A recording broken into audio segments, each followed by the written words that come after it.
तो S block elements, reaction with hydrogen heading डलवाई थी, हो गया था। रिएक्शन विद हाइड्रोजन, तो तुम लोगों को बताया था कि इस ग्रुप के एलिमेंट हाइड्रोजन के साथ डायरेक्टली रिएक्ट करके आयनिक हाइड्राइड्स बनाते हैं। तो ऑल हाइड्राइड्स आर आयनिक। इस ग्रुप के सारे हाइड्राइड्स कैसे हैं? आयनिक हैं। तो इसलिए उनके हाई मेल्टिंग पॉइंट्स हैं और सारे सॉलिड्स हैं। और उनकी thermal stability down the group बताया था कुछ? Thermal stability down the group decreases because lattice energy decreases and ionic hydrides react with water to form hydrogen gas. Metal का हाइड्रोक्साइड बना दोगे और हाइड्रोजन गैस, और इलेक्ट्रोलिसिस करेंगे तो इन हाइड्राइड्स का इलेक्ट्रोलिसिस करेंगे तो हमें हाइड्रोजन कहाँ मिलेगी? एनोड पर, कैथोड पर? एनोड पर। ये क्या रिप्रेजेंट कर रहा है, क्या शो कर रहा है कि H जो है वो एनायन है इनमें, मतलब हाइड्राइड आयन है, H निगेटिव। ठीक है, जिनमें भी IDE लगा होता है वो रिप्रेजेंट करता है निगेटिव आयन को। बट जब हम हाइड्राइड्स पढ़ेंगे हाइड्रोजन में, हाइड्रोजन चैप्टर में जब हाइड्राइड्स पढ़ेंगे तो हाइड्राइड्स कई टाइप के होते हैं। तो इनमें आयनिक हाइड्राइड में तो H निगेटिव ही है, तो इन्हें हाइड्राइड कहना बिल्कुल ठीक है। लेकिन बाकियों में जैसे अमोनिया H निगेटिव थोड़ी है, उसमें वाटर उसमें H निगेटिव नहीं है, HF H निगेटिव नहीं है, लेकिन फिर भी इन्हें हाइड्राइड्स ही बोला हुआ है। तो हाइड्राइड्स का सिंपली मतलब यहाँ पे क्या लिया हुआ है कि हाइड्रोजन और दूसरे एलिमेंट के binary compounds, binary compound of hydrogen with other element. ठीक है, और hydride ion means H negative ion.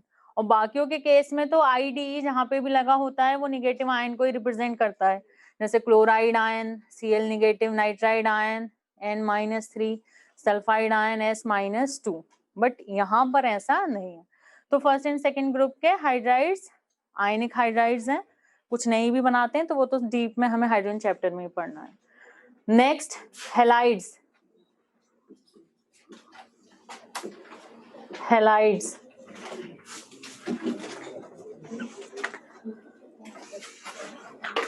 Halides तो metal of this group directly react with halogen to form halides. ठीक है, metal plus halogen form metal halide. Metal plus halogen form halide, metal halide.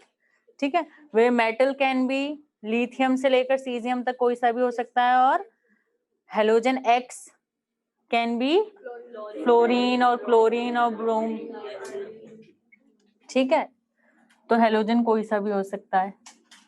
अब इनके हम देखेंगे, melting point discuss करेंगे, lattice energy discuss करेंगे। तो अब देखो, for same metal, metal same है, हेलोजन डिफरेंट। हाँ बेटा, आवाज नहीं आ रही?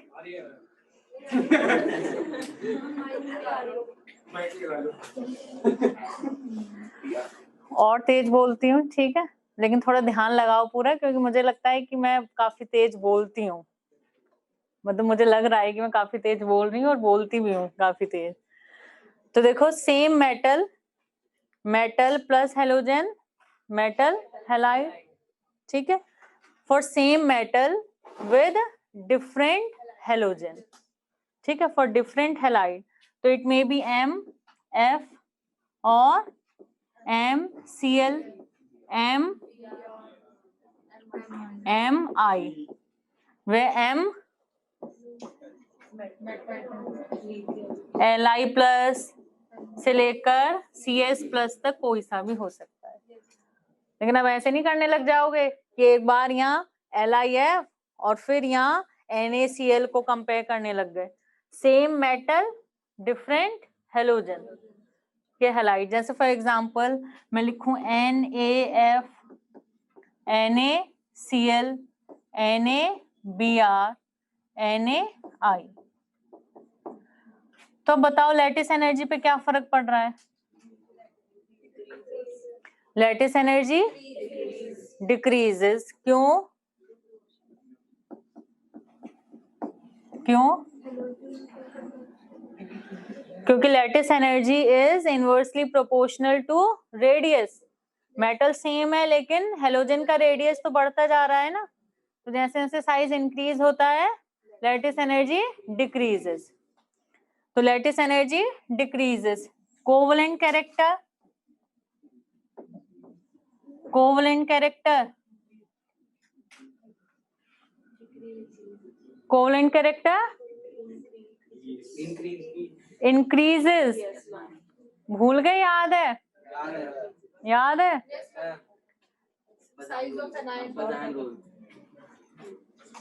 कैटायन स्मॉल, एनायन लार्ज, तो कोवलेंट कैरेक्टर मैक्सिमम होता है। ठीक है, Fajans rule. So covalent character increases, ionic character, ionic character decreases, hence melting point also decreases। जैसे जैसे ionic character decrease हो रहा है melting point। So for same metal having different halogen down the group melting point decreases, क्योंकि ionic character decrease हो रहा है, you can say covalent character increase हो रहा है। आयनिक कंपाउंड के मेल्टिंग पॉइंट ज्यादा होते हैं कोवलेंट कंपाउंड से। ठीक है, ये जनरल बात तो तुम्हें पता ही है, ये बात तो पता ही है कम से कम। आयनिक कंपाउंड के मेल्टिंग पॉइंट हमेशा ज्यादा होते हैं कोवलेंट कंपाउंड से, बस जो नेटवर्क सॉलिड्स होते हैं उन्हें छोड़कर।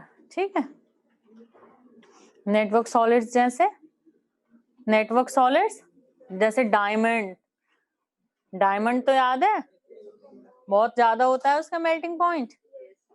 ठीक है, silicon carbide, boron carbide, SiO2, ये नेटवर्क सॉलिड्स हैं तो इनके बहुत ज्यादा होते हैं।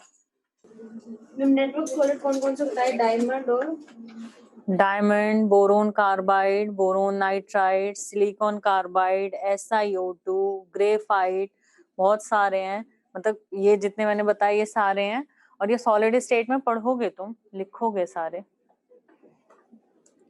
इवन अभी 13-14 ग्रुप पी ब्लॉक पढ़ेंगे तब भी इन्हें मेंशन करेंगे, इनके स्ट्रक्चर भी देखेंगे। ये हो गया। अब नेक्स्ट देखो, अभी हमने देखा सेम मेटल डिफरेंट हैलाइड, अब कैसे कंपेयर करेंगे? Same halide different metal.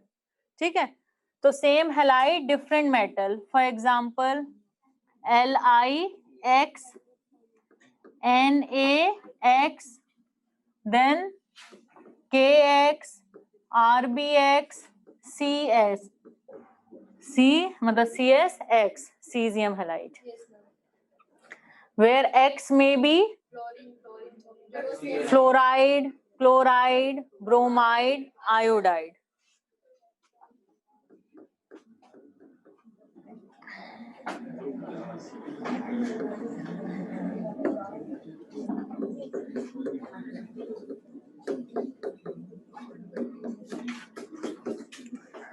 ठीक है, अब बताओ लैटिस एनर्जी का ऑर्डर क्या होगा? लैटिस एनर्जी, भाई हेलोजन भले ही सेम है लेकिन अब क्या हो रहा है, मेटल आयन का साइज इंक्रीज होता जा रहा है, और साइज इंक्रीज होगा lattice energy decrease, so lattice energy decreases. Clear? Now what about covalent character? Covalent character,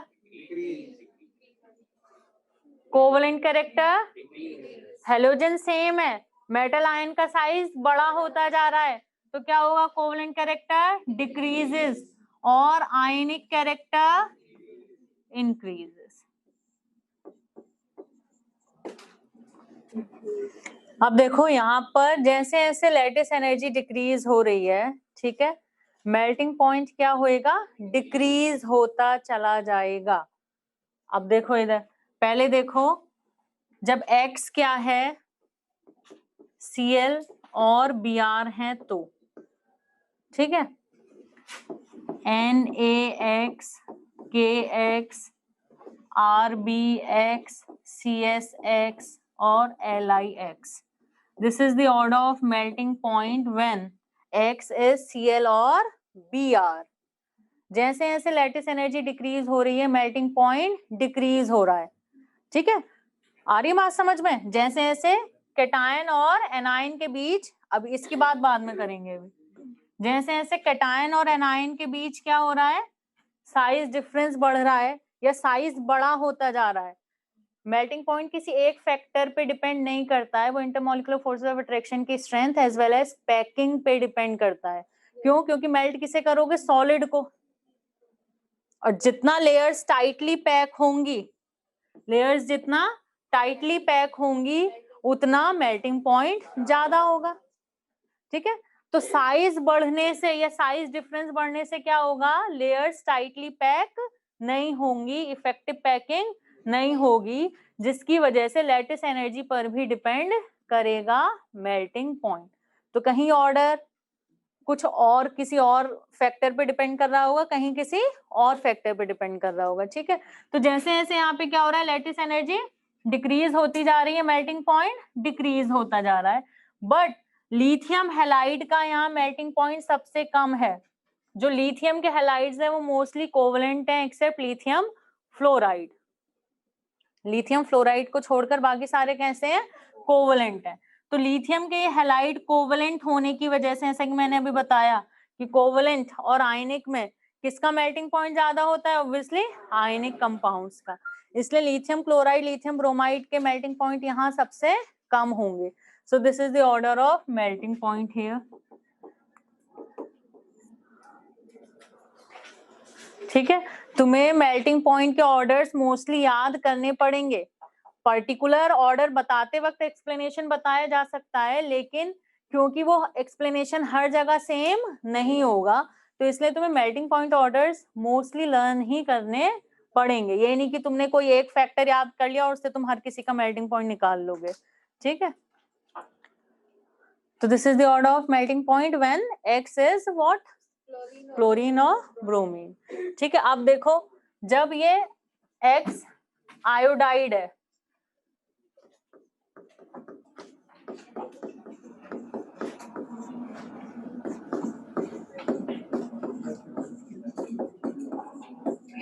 अब देखो इधर लिथियम आयोडाइड सबसे कम मेल्टिंग पॉइंट। क्यों? क्योंकि वो कोवलेंट है, पोलराइजेशन बहुत ज्यादा है। ठीक है, अब यहाँ जैसे जैसे लैटिस एनर्जी डिक्रीज हो रही थी, मेल्टिंग पॉइंट डिक्रीज ही होना था। बट बड़े एनायन के केस में क्या होता है? पोलराइजेशन काफी ज्यादा होता है। तो आयोडाइड आयन काफी बड़ा है, उसका साइज काफी बड़ा है, लार्ज साइज का है, जिसकी वजह से सोडियम आयन भी उसे पोलराइज कर देता है। तो यहाँ पर भी पोलराइजेशन इंड्यूस हो जाता है, थोड़ा बहुत पोलराइजेशन यहाँ पर भी आ जाता है। तुम्हें पता है no bond is 100% ionic, 100% covalent. ठीक है, तो वैसे तो थोड़ा बहुत कोवलेंट कैरेक्टर किसी आयनिक कंपाउंड में भी होगा, लेकिन यहाँ मतलब कोवलेंट कैरेक्टर काफी मतलब थोड़ा आ गया है, बढ़ गया है, पोलराइजेशन आ गया है, जिसकी वजह से इसका भी मेल्टिंग पॉइंट पोटेशियम आयोडाइड से कम हो गया। ठीक है, अब नेक्स्ट देखो किसका? फ्लोराइड का।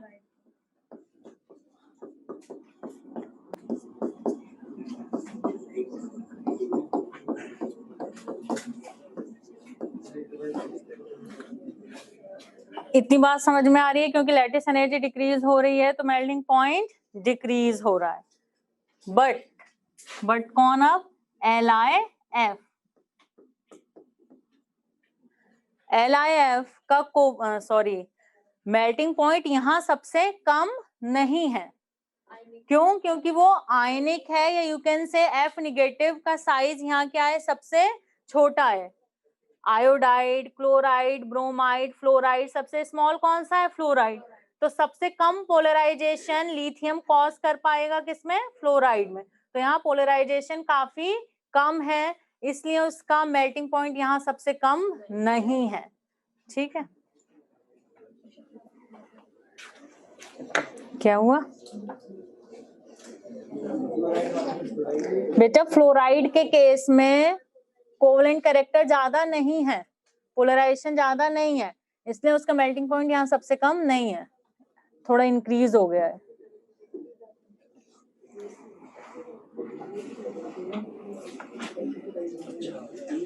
क्या मैम दिख नहीं रहा साइट वाला, क्या कह रहा है? मारना ही पड़ेगा।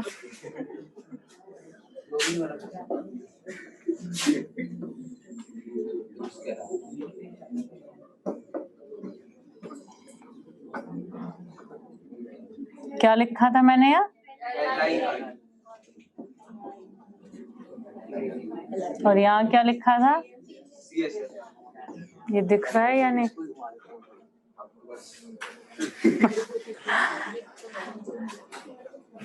अब दिख रहा है बच्चों? ये हो गया? नोट कर लिए सबने? चलो अब नेक्स्ट हेडिंग डालो, carbonates. Carbonates of this group.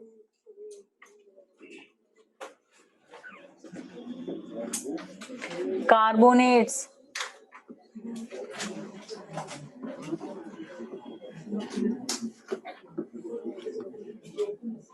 Carbonates का जनरल फॉर्मूला क्या होगा इस ग्रुप के कार्बोनेट्स का? M2CO3। M2CO3 फॉर एग्जाम्पल जैसे Li2CO3, Na2CO3, Rb2CO3, CS2CO3। ठीक है, these are the carbonates of first group। इस ग्रुप के सारे कार्बोनेट्स थर्मली स्टेबल हैं। थर्मल स्टेबल मतलब थर्मली स्टेबल का मतलब क्या होता है? थर्मल स्टेबिलिटी से क्या मतलब होता है? Stability towards heat. Thermally stable है मतलब ऑन हीटिंग ब्रेक डिकम्पोज नहीं होंगे। ठीक है, so all the carbonates of this group are thermally stable except lithium carbonate। lithium carbonate on heating decomposes to give, बता सकते हो क्या मिलेगा?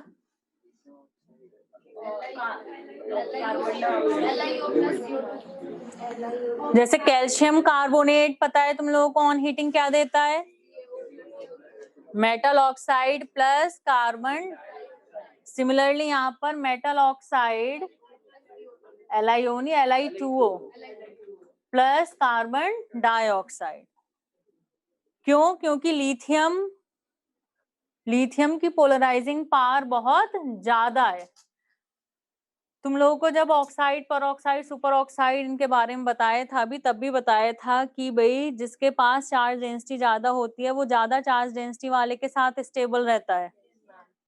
ठीक है, तो देखो यहाँ O-2 और कार्बोनेट CO3-2,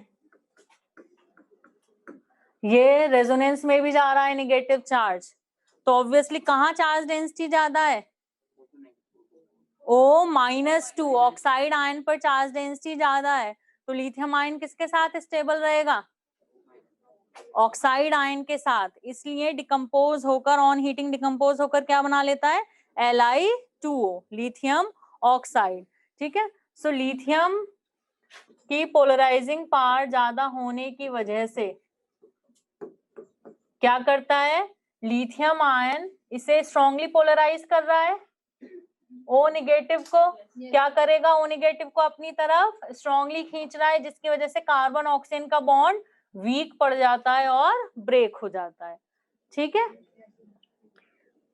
और तुम इसे सिंपली ऐसे समझ सकते हो कि ऑक्साइड आयन पे चार्ज डेंसिटी ज्यादा है एज कंपेयर टू कार्बोनेट, इसलिए लिथियम कार्बोनेट डिकम्पोज हो जाएगा इजीली और क्या बना लेगा? Lithium oxide plus carbon dioxide.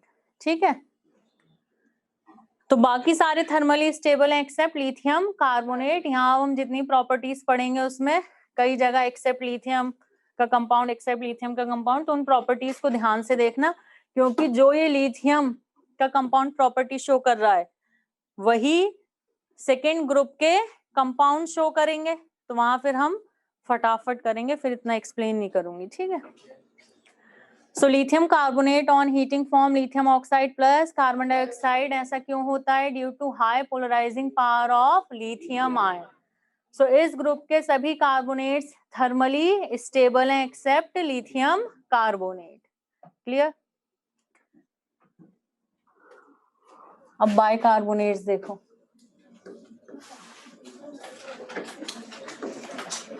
अच्छा, तो डाउन द ग्रुप बताओगे थर्मल स्टेबिलिटी पे क्या फर्क पड़ रहा है? Down the group thermal stability increases. Down the group thermal stability increases. Down the group thermal stability increases.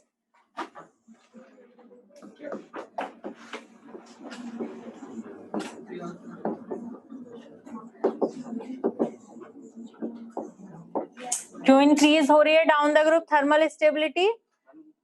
क्योंकि पोलराइजेशन डिक्रीज हो रहा है डाउन द ग्रुप। कहाँ?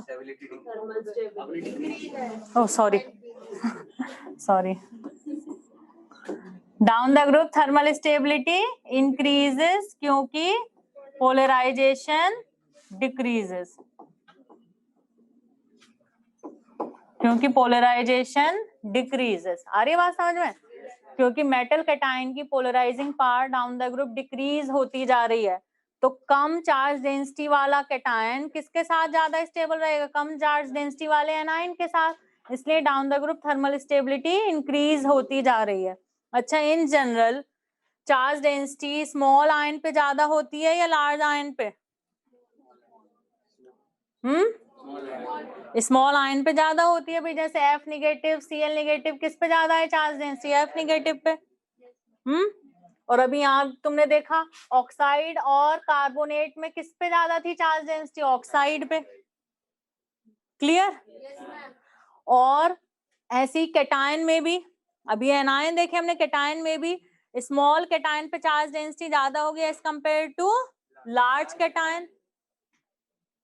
और तुम्हें समझ में आया कि भाई ज्यादा चार्ज डेंसिटी वाला ज्यादा चार्ज डेंसिटी वाले कैटायन के साथ स्टेबल, कम चार्ज डेंसिटी वाला एनायन कम चार्ज डेंसिटी वाले कैटायन के साथ स्टेबल।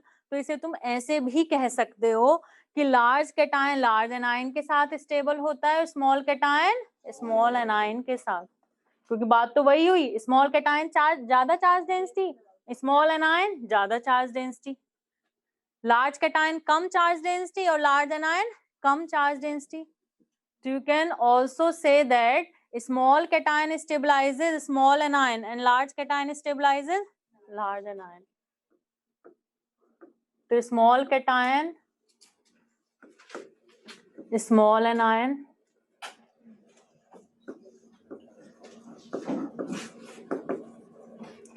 और लार्ज कैटायन अपनी अपनी हैसियत के हिसाब से. ठीक है,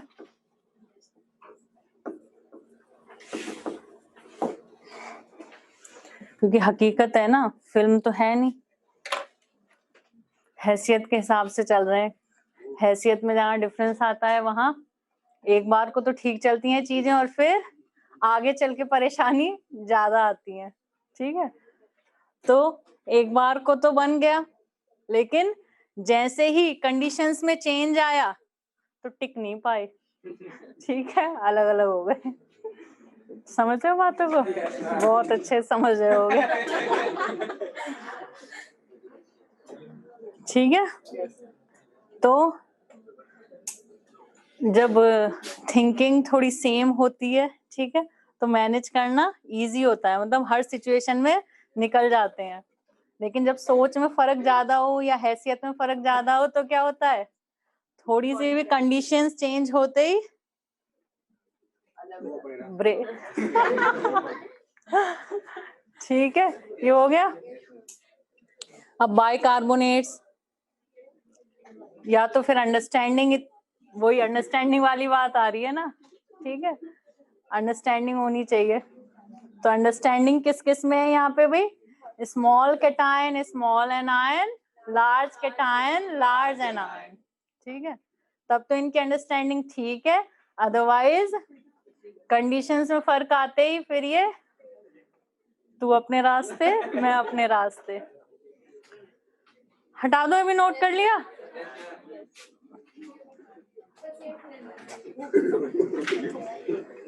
क्या वो गर्मी लग रही है, सर्दी लग रही है?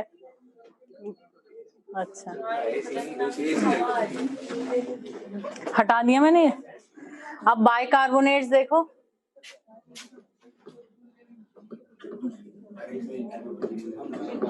बाइकार्बोनेट्स बच्चों समझ में आ रहा है? जो घर पे बैठे हैं उनसे पूछ रही हूँ। स्मॉल आयन पे F निगेटिव। अभिषेक क्या कहना चाह रहे थे तुम? चलो समझ में आ रहा है सबको? अब देखो इधर, बाइकार्बोनेट्स, बाइकार्बोनेट्स का जनरल फॉर्मूला क्या होगा? MHCO3। क्या लग रहा है HCO3 भी बड़ा एनायन है कि नहीं? फीलिंग आ रही है देखते ही?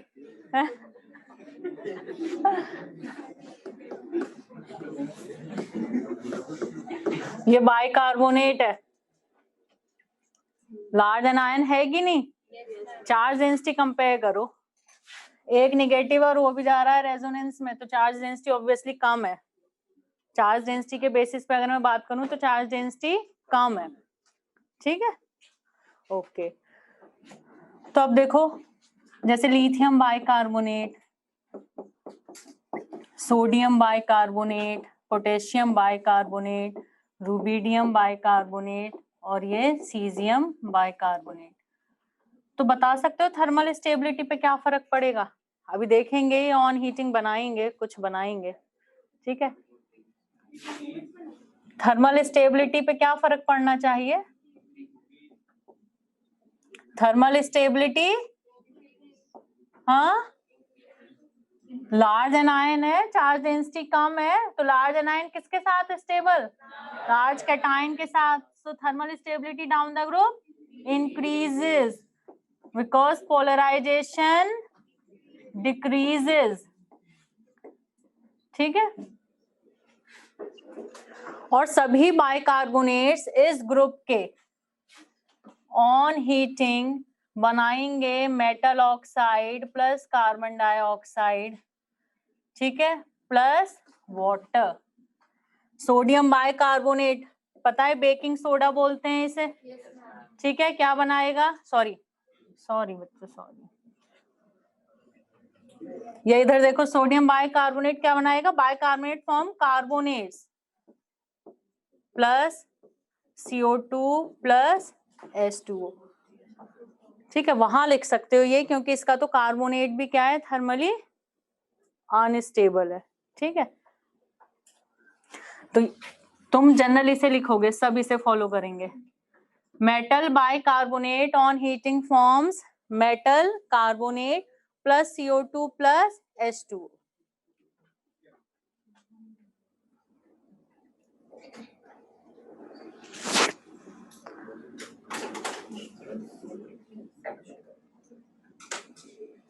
दिख नहीं रहा क्या? इधर लिख दे रही हूँ, देखो, metal bicarbonates on heating form metal carbonate plus CO2 plus H2O। तो ये पता है बेकिंग सोडा बेकरी में यूज होता है, ठीक है? लिथियम का जैसे यहाँ कार्बो, अगर तुम बनाओगे कि carbonate plus CO2 plus H2, but उसका कार्बोनेट भी क्या है? थर्मली अनस्टेबल है, डिकम्पोज, तो अल्टीमेटली वहां तो ऑक्साइड ही मिल जाना है तुम्हें, ठीक है? तो बेकरी में यूज होता है बेकिंग सोडा। केक फ्लफी बनता है, क्यों? क्योंकि जब ये CO2 बाहर निकल कर आती है, राइज होती है, तो उसके साथ क्या होता है? केक भी राइज करने लगता है, ठीक है?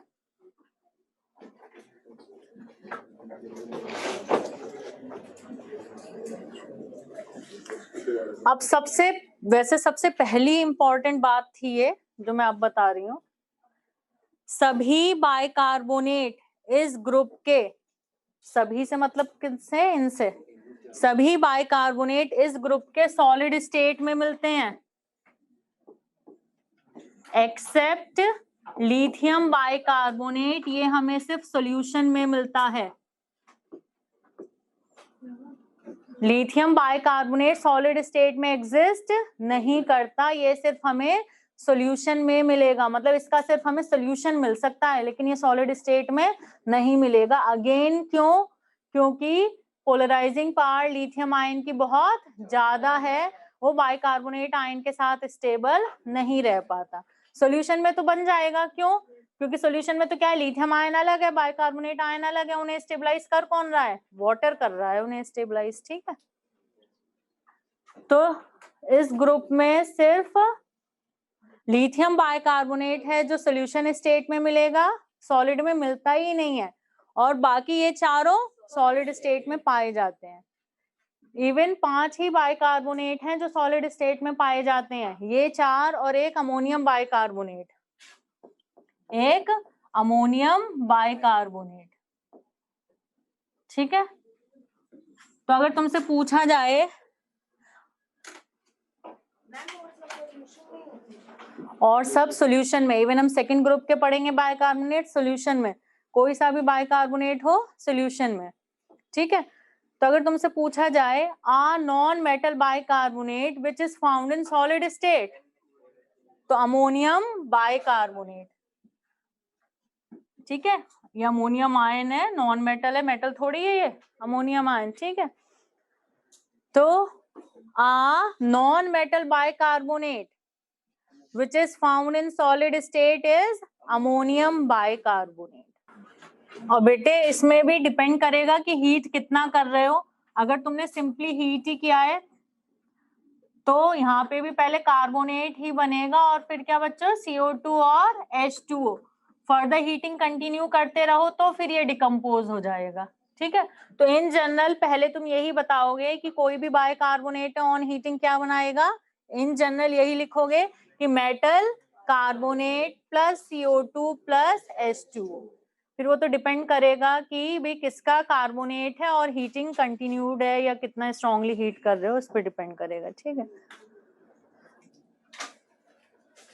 तो बाइकार्बोनेट में कौन कौन सी इंपॉर्टेंट बातें हो गई? सबसे पहली बात कि लिथियम बाइकार्बोनेट सिर्फ हमें सॉल्यूशन में मिलेगा, वो सॉलिड में मिलता ही नहीं है due to high polarising power of lithium ion, और बाकी सारे हमें सॉलिड स्टेट में मिलते हैं। फिर टोटल 5 बाइकार्बोनेट ही सॉलिड स्टेट में मिलते हैं, 4 ये और 5वां अमोनियम बाइकार्बोनेट, ठीक है। फिर ये ऑन हीटिंग डिकम्पोज होके बनाते हैं carbonate plus CO2 plus H2O, ठीक है। सभी ऑन हीटिंग डिकम्पोज होके क्या बनाते हैं, metal carbonate plus CO2 plus H2O, जिसमें से ये कंपाउंड हमें याद रखना है कि ये क्या कहलाता है, बेकिंग सोडा, ठीक है। Then thermal stability down the group increases, thermal stability down the group increases, ठीक है। तुम चार्ज डेंसिटी का हिसाब मत लगाया करो, ठीक है। वो तुम्हें हिसाब तब लगाना है जब एजर्शन रीजन हो या तुम्हें ऑप्शंस में रीजन पूछा गया है, तब तुम्हें हिसाब लगाना है पोलराइजेशन का।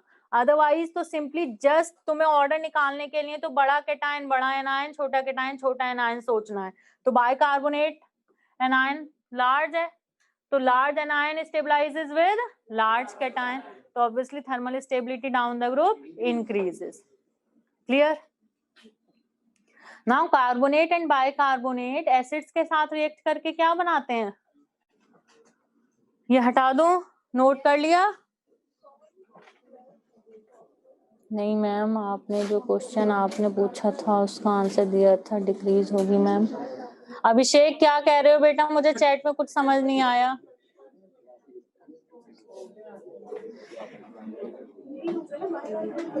अभिषेक व्हाट आर यू आस्किंग, मुझे नहीं समझ आया, अगर पूछना है कुछ तो दोबारा पूछो। नोटेड? तो reaction of carbonate and bicarbonate with acids, carbonate bicarbonate acids के साथ क्या बनाएंगे,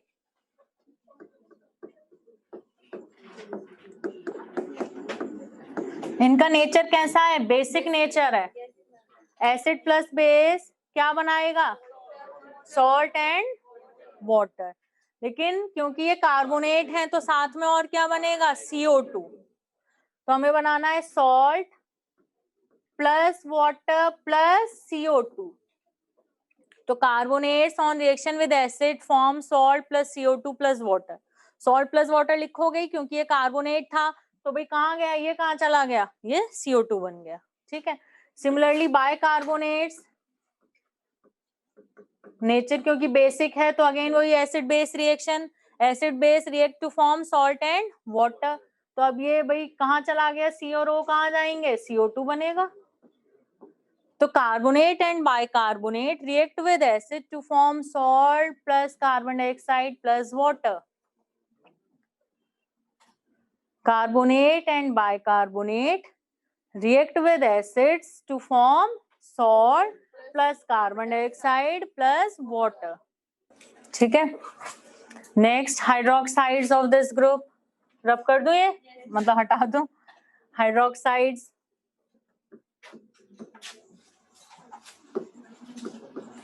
हाइड्रोक्साइड्स का जनरल फॉर्मूला MOH। नेचर कैसा है, बेसिक की एसिडिक, बेसिक हैं सारे, और basic nature down the group, basic nature down the group,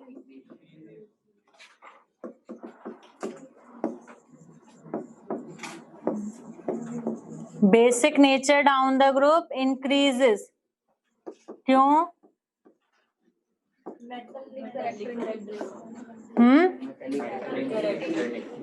Oxide, hydroxide and oxy acids. For oxides, hydroxides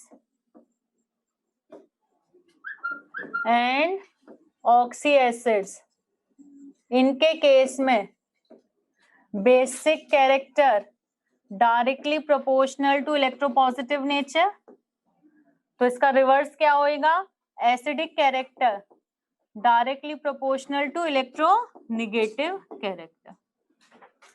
आ रही है बात समझ? ठीक है, थोड़ी थोड़ी।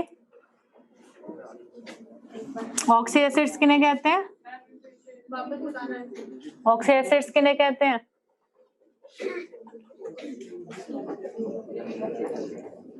जिनमें सेंट्रल एटम के साथ OH हो और एटलीस्ट एक डबल बॉन्ड O हो।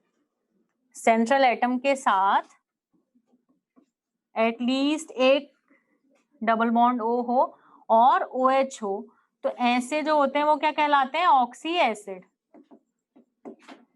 ठीक है, और सिंपली तुम ऐसे भी याद रख सकते हो कि भाई ऐसा एसिड जो है तो एसिड लेकिन उसके अंदर OH है, तो वो क्या कहलाएगा, ऑक्सी एसिड। ठीक है, तो हाइड्रोक्साइड में भी OH होते हैं और ऑक्सी एसिड में भी OH होता है, लेकिन फिर भी एक बेस है और दूसरा एसिड है। ये किस बात पे डिपेंड करता है, ये किस बात पे डिपेंड करता है भाई, जो OH देने वाला है वो क्या बन गया, बेस बन गया, जो OH दे दे वो बेस सॉल्यूशन में, और जो H दे दे सॉल्यूशन में वो एसिड। तो फिर कौन डिसाइड करेगा, ये O और H, O और H दोनों जगह इलेक्ट्रोनेगेटिविटी सेम है, O O H H same है, फिर फर्क किसकी वजह से आ रहा है, इस M की वजह से। सॉल्यूशन में जाके आयनाइज होना है, इस बॉन्ड को टूटना है। ठीक है, उसे बोलते हैं आयनाइजेशन, सॉल्यूशन में आयनाइज होना है इन्हें।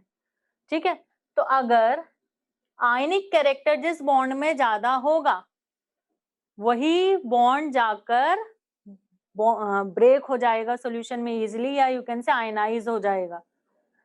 ठीक है, जैसे NaCl आयनाइजेशन हो रहा है ना, आयन बन गया, आयन फॉर्मेशन। तो आयन फॉर्मेशन इसीलिए तो हुआ क्योंकि NaCl क्या था, आयनिक था, बस सिंपली आयन्स अलग अलग हो गए। ठीक है, तो आयनिक कैरेक्टर जिस बॉन्ड में ज्यादा होगा वहीं से आयन्स बनेंगे सॉल्यूशन में। तो आयनिक कैरेक्टर ज्यादा होने के लिए क्या होना चाहिए, ये O सेम, ये H सेम। तो किसकी इलेक्ट्रोनेगेटिविटी या इलेक्ट्रोपॉजिटिव कैरेक्टर पर डिपेंड कर रहा है, M। ठीक है, तो अगर ये इलेक्ट्रोनेगेटिविटी डिफरेंस M और O का इलेक्ट्रोनेगेटिविटी डिफरेंस ज्यादा है किससे, O और H से। आ रही है बात समझ में? MO इलेक्ट्रोनेगेटिविटी डिफरेंस अगर एक्सीड कर रहा है किससे? O और H के इलेक्ट्रोनेगेटिविटी डिफरेंस से, तो फिर ये बॉन्ड आयनाइज होगा, मतलब सॉल्यूशन में जाएगा OH, तो वो स्पीशीज क्या कहलाएगी? बेस। क्लियर? और अगर ये OH इलेक्ट्रोनेगेटिविटी डिफरेंस एक्सीड कर रहा है MO इलेक्ट्रोनेगेटिविटी डिफरेंस को, तो सॉल्यूशन में रिलीज होगा H और वो स्पीशीज कहलाएगी एसिड। अब देखो O का इलेक्ट्रोनेगेटिविटी फिक्स है, H का अराउंड कितना है? 2.1 है मेरे ख्याल से। तो ये डिफरेंस तो भाई हर बार सेम ही रहने वाला है। अब डिफरेंस ये वाला एक्सीड करेगा या कम रहेगा, ये तो M पे डिपेंड करने वाला है ना सिर्फ। तो M अगर हाईली इलेक्ट्रोपॉजिटिव है, मतलब M की इलेक्ट्रोनेगेटिविटी कम है। आ रही है बात समझ में? M की इलेक्ट्रोनेगेटिविटी सपोज भाई यहाँ M की इलेक्ट्रोनेगेटिविटी 0.5 है, ठीक है, और यहाँ 1.5 है, ठीक है। तो देखो जरा, यहाँ 0.5, 3.5 कितना आया ये डिफरेंस? 3 आया, और यहाँ कितना आ रहा है ये डिफरेंस? 1.4। अब ये डिफरेंस तो यहाँ भी 1.4 ही रहने वाला है, बट यहाँ 1.5 और 3.5 कितना बनेगा डिफरेंस? कितना? 3.5 माइनस 2.5 2, ठीक है। तो ये वाला डिफरेंस दोनों जगह सेम है। फर्क क्या देखा तुमने? ये M की इलेक्ट्रोनेगेटिविटी चेंज होने से देखो यहाँ क्या आ रहा है? 3 आ रहा है डिफरेंस, जबकि यहाँ क्या आ रहा है? 2 आ रहा है डिफरेंस। तो डिफरेंस ज्यादा क्या है? यहाँ पर डिफरेंस ज्यादा है।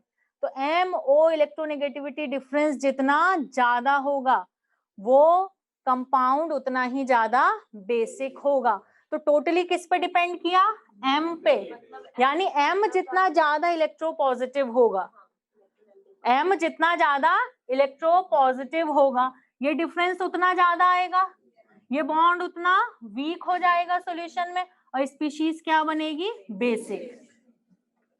तो मतलब ऑक्साइड, हाइड्रोक्साइड, ऑक्सी एसिड, इनका बेसिक कैरेक्टर डायरेक्टली प्रोपोर्शनल होता है इलेक्ट्रोपॉजिटिव कैरेक्टर के, क्योंकि जैसे जैसे इसका इलेक्ट्रोपॉजिटिव कैरेक्टर कम होगा, मतलब इसकी इलेक्ट्रोनेगेटिविटी बढ़ेगी, तो ये वाला डिफरेंस क्या होने लगेगा? कम होने लगेगा, ठीक है।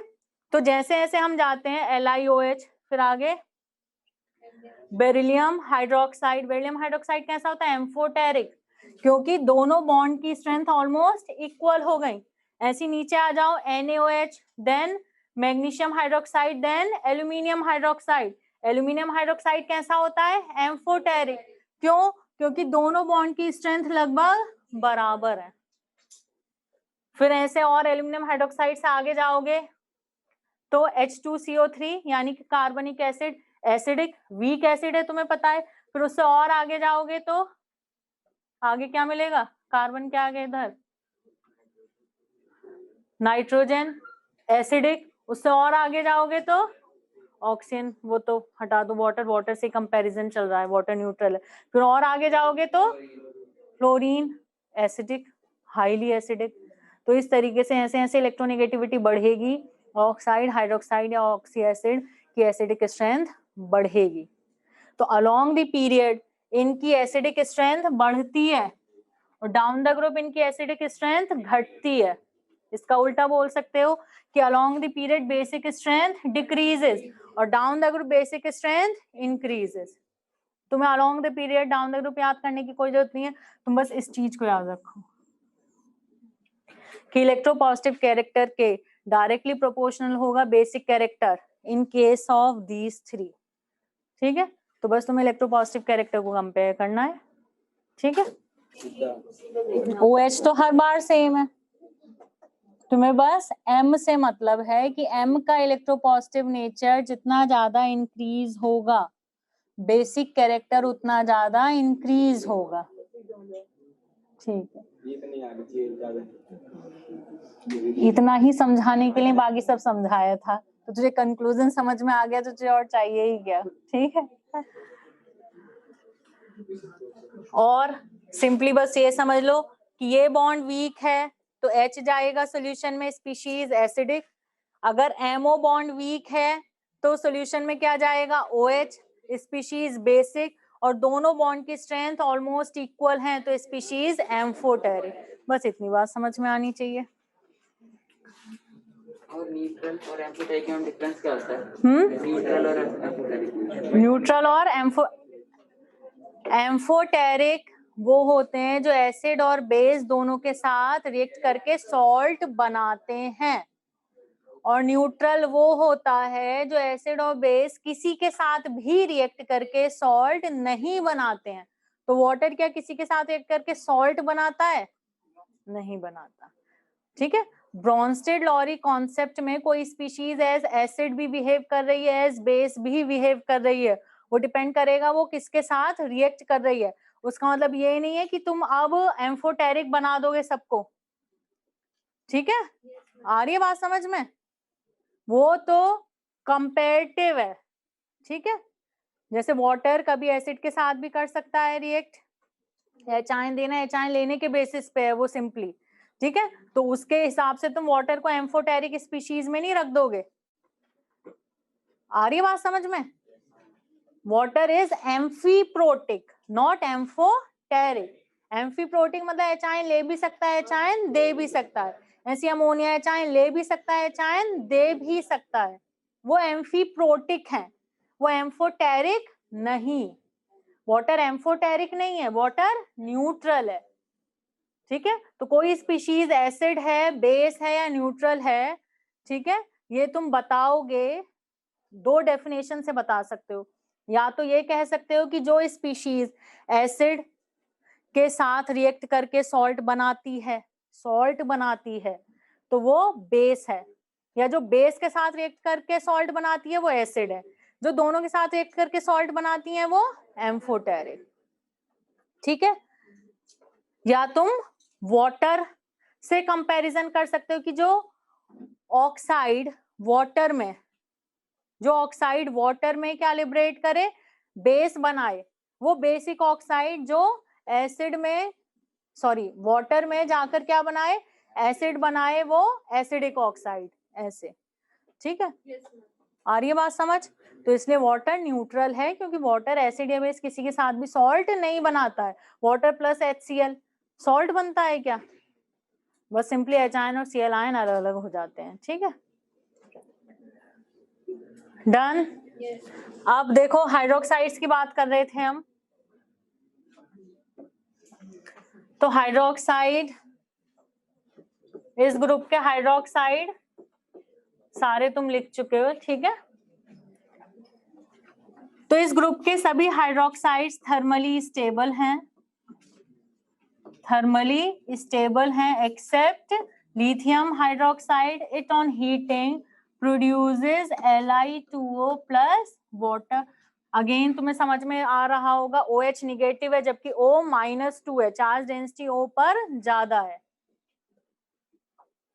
तो लिथियम आयन की हाई पोलराइजिंग पावर की वजह से लिथियम हाइड्रोक्साइड क्या है, थर्मली अनस्टेबल है। ऑन हीटिंग टूट जाएगा, बना लेगा लिथियम ऑक्साइड एंड वाटर। बाकी सारे थर्मली स्टेबल है। तो इस हिसाब से थर्मल स्टेबिलिटी का ऑर्डर क्या होना चाहिए, डाउन द ग्रुप इंक्रीजेस।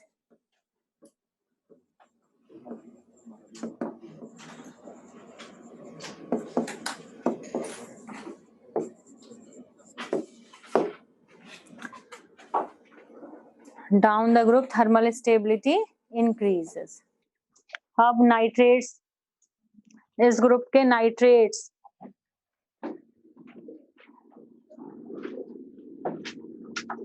हंसी बड़ी आ रही है, हैं? हैं क्या हो गया? इसको समझ नहीं आ रहा है इसलिए हंस रहा।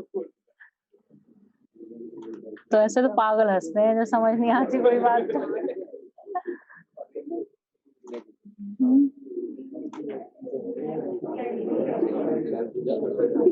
ये ज्यादा समझ आ रहा है इसलिए हंस रहा है? नाइट्रेट्स ऑफ दिस ग्रुप, किसके बाद? नाइट्रेट्स के बाद सॉल्यूशन लिक्विड अमोनिया। क्यों, क्या हुआ कि कितने सारे कंपाउंड्स पढ़ने पड़ेंगे? और पढ़ना कितना कितना सा पढ़ रहा है सबके बारे में। इतना तो छोटा चैप्टर है, हंसी आ रही है। और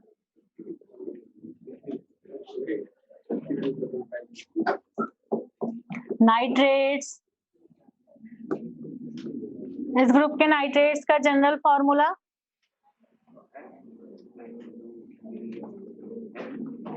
M2NA। ये मत सोचा करो अभी और कितना बचा है। पढ़ा रही होती है तो जो पढ़ा रही होती है उसे साथ में याद किया करो, है। यहाँ बस लिख रहे होते हो हम, बाकी दिमाग में तो यही कब खत्म होगा, अब पता नहीं नेक्स्ट क्या आने वाला है। सारा टाइम तो इसमें चला जाता है। जब यहाँ याद करवाया जा रहा है तो साथ साथ में याद करो ना। अब वो ऐसा तो है नहीं कि तेरी उड़ी हुई शक्ल देखकर सिलेबस आधा कराया जाएगा, वो तो पूरा चैप्टर ही करवाना है, चाहे अब इसमें 100 कंपाउंड और हो आगे, है ना। तो nitrates general formula MnO3, MnO3। ठीक है, तो देखो लिथियम नाइट्रेट,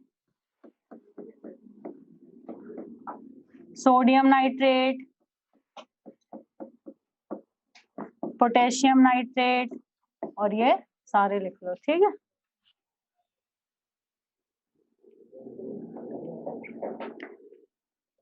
अगेन वही nitrate ion, large anion, so thermal stability down the group increases, thermal stability down the group increases।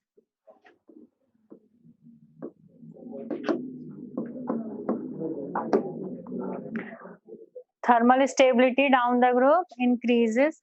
अब देखो इधर लिथियम नाइट्रेट को जब हीट करते हैं, लिथियम नाइट्रेट को जब हीट करते हैं तो ये बनाता है metal oxide plus NO2 plus O2। O2 paramagnetic है डायमैग्नेटिक? O2 is paramagnetic. ये हम पता लगा सकते हैं कैसे बच्चों? MOT से। और NO2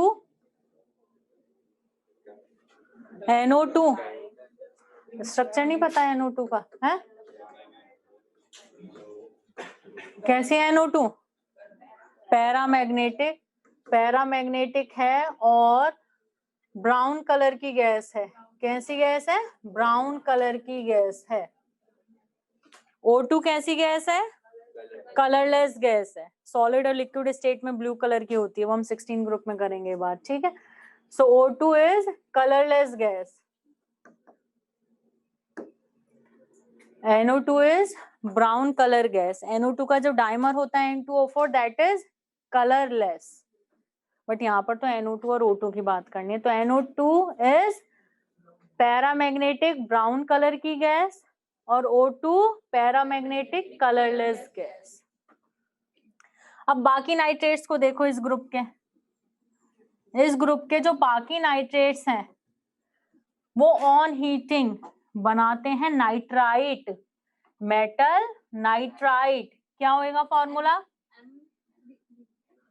M3N। नाइट्राइड नहीं, नाइट्राइट, ITE।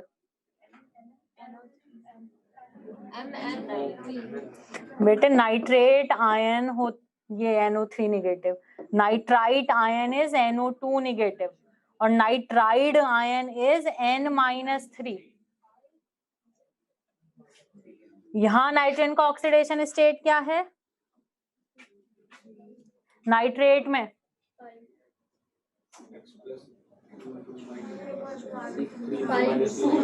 देखो पहले सीख लो, तुम भूलोगे नहीं फिर कभी। हाँ क्वेश्चन, इसको क्वेश्चन कर। 8 for high oxidation state, 8 for low oxidation state, ठीक है। आइड निगेटिव आयन को रिप्रेजेंट कर रहा है और वो भी उन आयन में आइड लगता है जिस एटम को उसके मतलब वैलेंसी के अकॉर्डिंग, तुम पढ़ते थे ना छोटी क्लासेस में वैलेंसी, सिंपली क्या पढ़ते थे? वैलेंसी सिंपली ऐसे पढ़ते थे ना कि वैलेंस शेल में जितने इलेक्ट्रॉन होते हैं कैटायन की, वो हो गई वैलेंसी, और एनायन के केस में 8 माइनस वैलेंस शेल इलेक्ट्रॉन हो गई वैलेंसी। ठीक है, तो आइड निगेटिव आयन को रिप्रेजेंट करेगा। कौन से निगेटिव आयन के लिए? आइड, सिंपली आइड से लिखते हैं नाम। जो तुम उसकी सिंपल वैलेंसी, जो वैलेंसी जानते हो ना तुम, वैलेंसी का मतलब जो भी जानते थे छोटी क्लास में, उस सिंपल वैलेंसी के अकॉर्डिंग जब कोई आयन बन रहा है ना किसी भी ग्रुप का, किसी भी ग्रुप के एलिमेंट का, तो वो सिंपली आइड। जैसे अब आइड को देखो, 17th ग्रुप, 17th ग्रुप क्या होगी उनकी वैलेंसी? वैलेंसी मैं सिर्फ समझाने के लिए, अदरवाइज वैलेंसी कंबाइनिंग कैपेसिटी, ठीक है, वो कोवलेंट बॉन्ड से मतलब होता है। यहाँ सिंपल बस तुम्हें याद करवाने के लिए, समझाने के लिए, ठीक है। तो 17th ग्रुप क्या होगी उनकी वैलेंसी? 1, यानी कि सब ये -1, ये कौन से आयन है? आइड, यानी कि जैसे ये फ्लोराइड, ये क्लोराइड, ब्रोमाइड, आयोडाइड, ठीक है। अब 16th group, O-2, S-2, Se-2, ठीक है, Te-2, तो इसे क्या बोलते हैं? ऑक्साइड, ये सल्फाइड, ये सेलेनाइड, ये टेल्यूराइड। तो समझ में आया? आइड से आप पहचान जाओगे कौन सा आयन होगा। अब 15th ग्रुप पे आ जाओ। जैसे नाइट्रोजन, वैलेंसी के अकॉर्डिंग -3, तो ये क्या होता है? नाइट्राइड। P-3 क्या होता है? फॉस्फाइड। तो आप पहचान जाओगे एकदम, आइड लगा होगा किसी में तो। तो आइड वाले सब आ गए समझ। अब याद नहीं करना पड़ेगा आइड, क्लोराइड क्या होगा, फॉस्फाइड क्या होगा। फॉस्फाइड मतलब P, उसके ग्रुप के अकॉर्डिंग उस पे वैलेंसी -3। नाइट्राइड यानी नाइट्रोजन, उस पे -3। ऑक्साइड यानी ऑक्सीजन, -2। सल्फाइड यानी सल्फर, और -2। हो गए आइड आगे समझ। अब 8 और आइड देखो। अब इतना तो तुम्हें याद धीरे धीरे या तो हो जाएगा या याद कहूँ रखना पड़ेगा। अब भाई तुम्हें पता है कि NO3 निगेटिव होता है और NO2 निगेटिव होता है, इतना तो पता चल गया। लेकिन कंफ्यूजन क्या आया कि नाइट्रेट किसे बोलेंगे या नाइट्राइट किसे बोलेंगे। अब आइड तो नहीं बोलोगे ना कोई से को, आइड तो क्लियर हो गया, आइड तो N-3 है नाइट्रोजन, और ग्रुप के अकॉर्डिंग यानी वैलेंसी के अकॉर्डिंग -3। तो नाइट्राइट तो यहाँ कंफ्यूजन में आने वाला नहीं है ना। तो कंफ्यूजन है कि कौन से को नाइट्रेट और कौन से को नाइट्राइट। तो मैंने क्या बताया? हाई ऑक्सीडेशन स्टेट 8, जैसे फेरेट, फेराइट, Fe+3, Fe+2, ठीक है। तो देखो हाई ऑक्सीडेशन स्टेट यहाँ क्या है? +5 है, यहाँ क्या है? +3 है। तो यानी कि ये क्या होएगा? नाइट्रेट, और ये क्या होगा? नाइट्राइट, ठीक है। ऐसे PO4 -3 और PO3 -2 आएगा, H3PO3, तो ये HPO3 आएगा ना, H3PO3 होता है ना। H3PO3 कितने दे सकता है? सिर्फ 2 H ही दे सकता है, 1 H तो रह जाएगा, ठीक है। तो अब यहाँ देखो +5 और यहाँ कितनी है? +3, तो ऑब्वियसली ये क्या होएगा? फॉस्फेट, और ये क्या होगा? फॉस्फाइड, ठीक है। SO4 -2 और SO3 -2, तो ये क्या होगा? सल्फेट, और ये क्या होगा? सल्फाइड। अब क्लियर है? अब बार बार बताना तो नहीं पड़ेगा, नाइट्रेट नाइट्राइट है।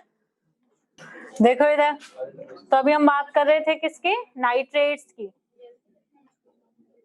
तो मैंने बताया था कि lithium nitrate on heating gives lithium oxide plus NO2 plus O2, brown colour gas and paramagnetic, colourless gas, paramagnetic, ठीक है।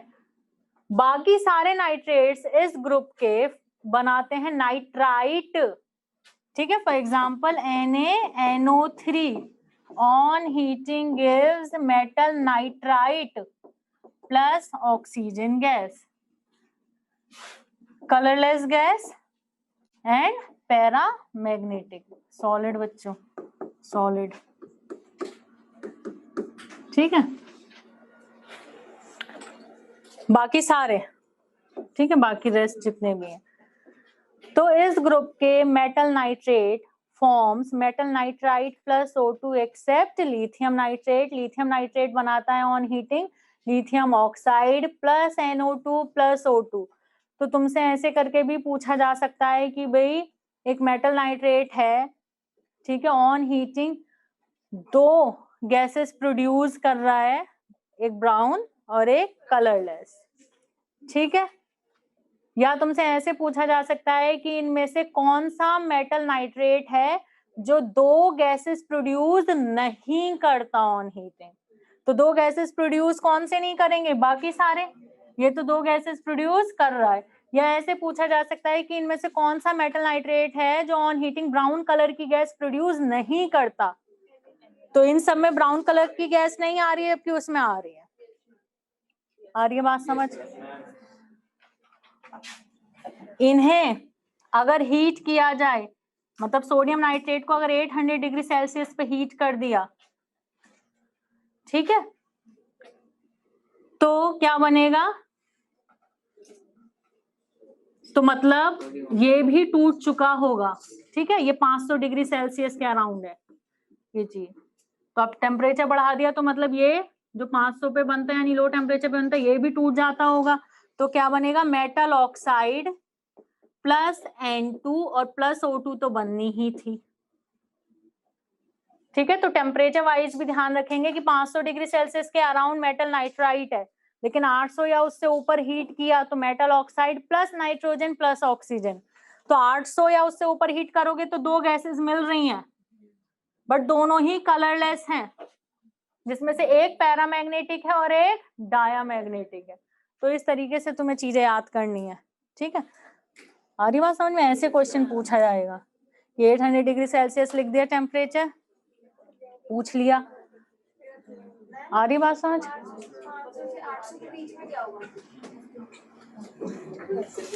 ये 800 से नीचे नीचे तुम कह सकते हो। मैंने कहा ना अराउंड 500, कोई सा 500 पे हो रहा होगा, इनमें से कोई सा 600 पे हो रहा होगा डिकम्पोज।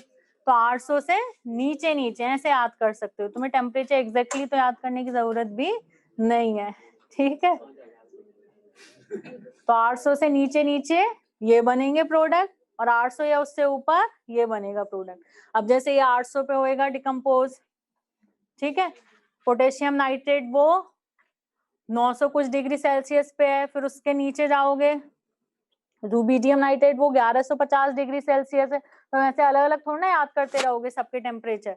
तो बस सिंपली कि 800 या उससे ऊपर ये बना लेंगे metal oxide plus N2 plus O2, और उससे नीचे नीचे यहाँ इवन मेंशन भी नहीं होएगा। सिंपली जब तुमसे ऑन हीटिंग पूछा जाएगा तो तुम यही बनाओगे, metal nitrate on heating is, तुम यही बोलोगे।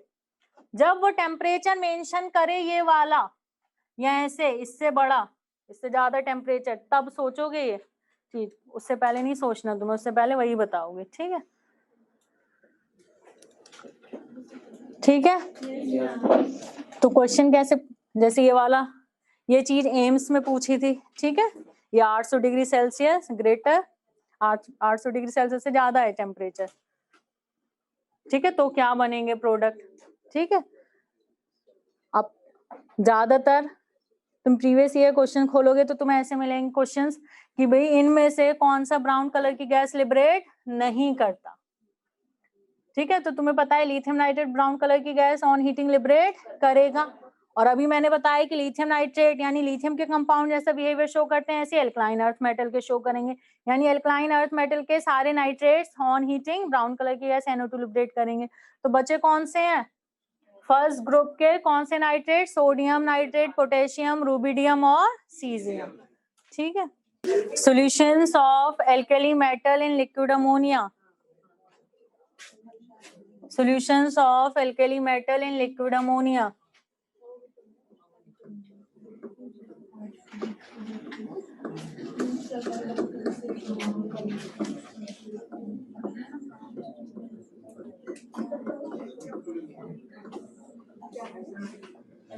Solutions of liquid metal in liquid ammonia. अब देखो इधर तुम्हें मेटल प्लस वाटर बताया था, क्या बना था? मेटल एक्वस, और क्या बताया था कि भाई ये वाटर है और इलेक्ट्रॉन जो आया, ठीक है, उसने H को यहाँ से खींच लिया और क्या बनाया था तुमने? Hydrogen gas plus OH negative. तो क्या बना था? Metal hydroxide plus hydrogen gas, ठीक है।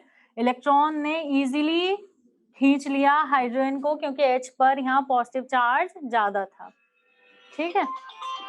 अब अमोनिया के साथ देखो, अब H पर ये पॉजिटिव चार्ज अगर ज्यादा ना हो तो क्या इलेक्ट्रॉन इजीली खींच लेगा H को, या H इजीली अट्रैक्ट करेगा क्या इलेक्ट्रॉन को?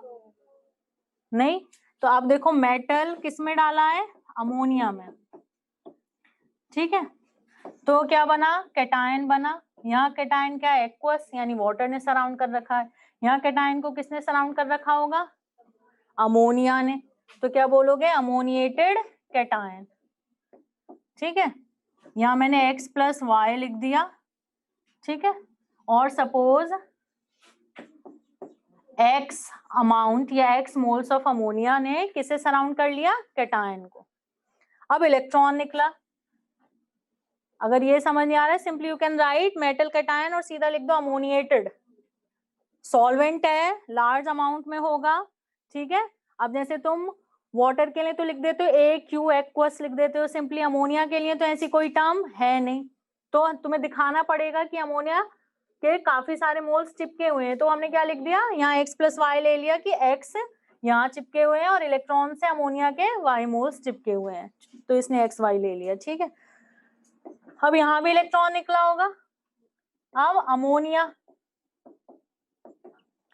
N partial negative partial positive, लेकिन ये पार्शियल पॉजिटिव काफी कम है, तो इलेक्ट्रॉन इजीली अट्रैक्ट नहीं कर पाएगा एच आयन को। You can say H ion easily attract नहीं कर पाएगा इलेक्ट्रॉन को, इसलिए ये प्रोसेस क्या होगा? काफी स्लो होगा। ये प्रोसेस काफी स्लो है, मतलब धीरे धीरे एच आयन जो H प्लस है, सिंपली एच आयन मत कहो, यहाँ जो H है यहाँ पर वो इलेक्ट्रॉन को धीरे धीरे अपनी तरफ अट्रैक्ट कर रहा है, ठीक है। तो जब तक अट्रैक्ट कर रहा है, जब तक इनके बीच रिएक्शन नहीं हो गई है, ठीक है, वो रिएक्शन कंप्लीट नहीं हो गई है, तब तक तो क्या होगा? ये इलेक्ट्रॉन होगा ना, सिर्फ क्या होगा? ये इलेक्ट्रॉन सराउंडेड बाय अमोनिया, तो क्या बोलोगे उसे? अमोनिएटेड इलेक्ट्रॉन, ठीक है। तो इसे साइड में लिख के छोड़ दो तुम अभी इस चीज को, ठीक है। तो जब काफी देर बाद जब इनके बीच रिएक्शन होगी तो क्या बनेगा वो देखेंगे। अभी जब तक इनके बीच रिएक्शन नहीं हुई है तब तक ये सॉल्यूशन क्या है, कैसा है, इसकी प्रॉपर्टीज क्या है वो देखेंगे हम, ठीक है। तो इसे अभी इतने को लिखो और छोड़ दो, या वहां पे कुछ स्पेस छोड़ दो, ठीक है, 2-3 लाइनें छोड़ दो। तो इतनी बात समझ में आ रही है? क्या था यहाँ पर? H पर पार्शियल पॉजिटिव मतलब प्लस चार्ज हाई था, तो इलेक्ट्रॉन ने इजीली H को या H ने इजीली इलेक्ट्रॉन को अट्रैक्ट कर लिया, लेकिन यहाँ पर वो चीज जल्दी से नहीं हो पाएगी, वो प्रोसेस यहाँ पर काफी स्लो है, ठीक है। ओके, अब देखो इधर, तो इसका मतलब इलेक्ट्रॉन जो है वो फ्री है अभी सॉल्यूशन में, तो metal plus ammonia, liquid ammonia, और क्या बना? Ammoniated cation. तुम सिंपली ऐसे लिख सकते हो अमोनिएटेड कैटायन, ठीक है। और इलेक्ट्रॉन कैसा? अमोनिएटेड इलेक्ट्रॉन, ऐसे लिख दो, परेशानी हो रही है तो। अमोनिएटेड कैटायन, अमोनिएटेड इलेक्ट्रॉन, इसका मतलब क्या है? कैटायन को अमोनिया के मॉलिक्यूल्स ने सराउंड कर रखा है, इलेक्ट्रॉन को अमोनिया के मॉलिक्यूल्स ने सराउंड कर रखा है। जैसे बोलते हो हाइड्रेटेड केटायन, ऐसे ही अमोनिया है सॉल्वेंट तो क्या बोलोगे, अमोनिएटेड केटायन, अमोनिएटेड इलेक्ट्रॉन। अब ये सॉल्यूशन डाइल्यूट सॉल्यूशन इसका ब्लू कलर का होता है, क्योंकि वहां क्या है, फ्री इलेक्ट्रॉन है, इलेक्ट्रॉन विजिबल रीजन से एनर्जी एब्सॉर्ब करके एक्साइट हो रहे होंगे, जिसके कॉरेस्पॉन्डिंग हमें कलर दिख रहा है। तो सॉल्यूशन इज, हंसी क्यों आ रही है भाई, क्या हो गया, हाँ क्या हो गया, कुछ नहीं हुआ इसलिए हंसी आ रही है। तो solution is blue in colour, ठीक है। सॉल्यूशन पैरामैग्नेटिक, क्यों है पैरामैग्नेटिक, अनपेयर्ड इलेक्ट्रॉन है सॉल्यूशन में। भाई अनपेयर्ड इलेक्ट्रॉन है, पेयर्ड थोड़ी है, अनपेयर्ड इलेक्ट्रॉन है, इसलिए सॉल्यूशन कैसा है, पैरामैग्नेटिक। सॉल्यूशन एक बहुत ही अच्छा रिड्यूसिंग एजेंट होगा, रिड्यूसिंग नेचर होगा सॉल्यूशन का। क्यों, क्योंकि सॉल्यूशन में इलेक्ट्रॉन प्रेजेंट है, तो जब ये इलेक्ट्रॉन देगा दूसरों को तो क्या करेगा, रिड्यूस कर देगा। ठीक है, तुम हाइड्रोकार्बन में पढ़ोगे कि लिथियम इन लिक्विड अमोनिया या सोडियम इन लिक्विड अमोनिया क्या करते हैं, एल्काइन को एल्कीन में कन्वर्ट कर देंगे। ठीक है, तो reducing nature and solution is highly conducting. Conducting मतलब इलेक्ट्रिसिटी कंडक्ट करेगा सॉल्यूशन। क्यों, क्योंकि उसमें फ्री इलेक्ट्रॉन्स प्रेजेंट हैं, और फ्री इलेक्ट्रॉन्स की वजह से जो इलेक्ट्रिसिटी कंडक्ट करते हैं वो कौन कंडक्ट करते हैं, मेटल्स।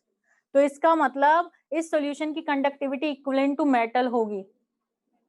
मेटल्स में भी फ्री इलेक्ट्रॉन की वजह से कंडक्टिविटी, और यहाँ पर भी फ्री इलेक्ट्रॉन की वजह से कंडक्टिविटी। तो हाईली कंडक्टिंग है, मेटल्स को मैच करेगी, प्योर मेटल को मैच करेगी इनकी कंडक्टिविटी।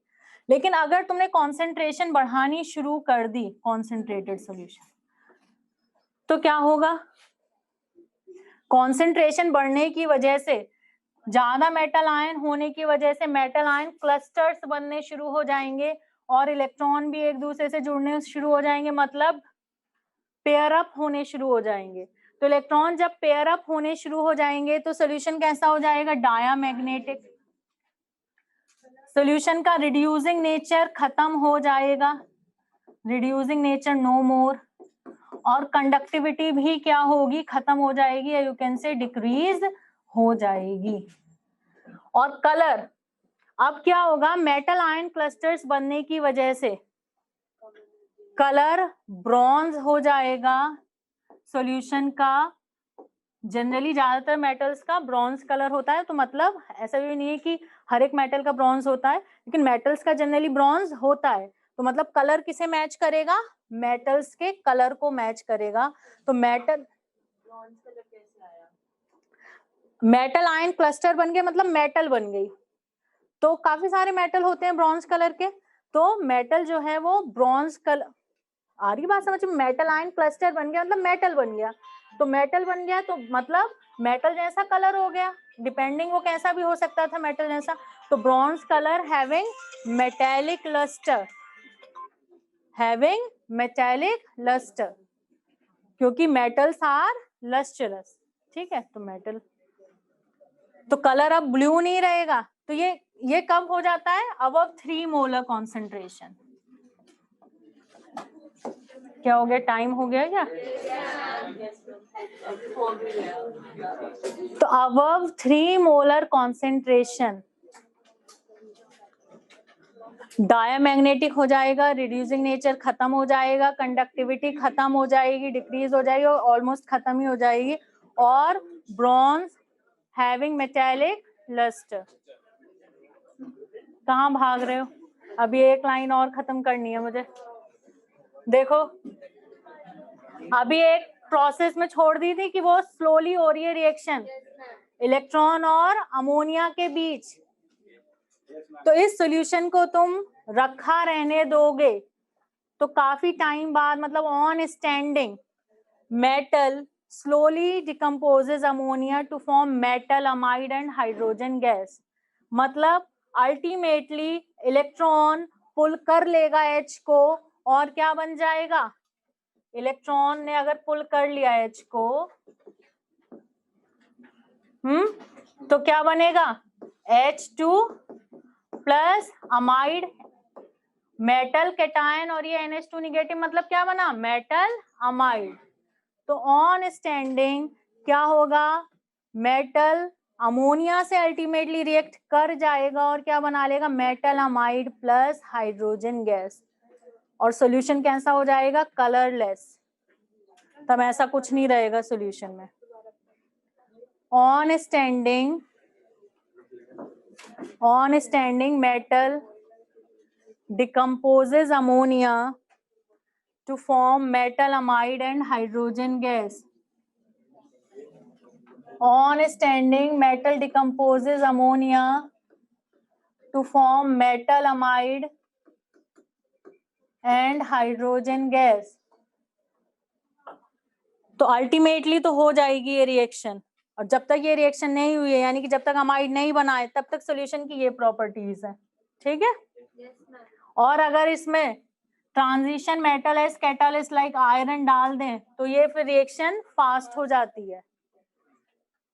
तो ये हो गया सॉल्यूशंस इन लिक्विड अमोनिया। अब नेक्स्ट क्लास में नेक्स्ट टॉपिक।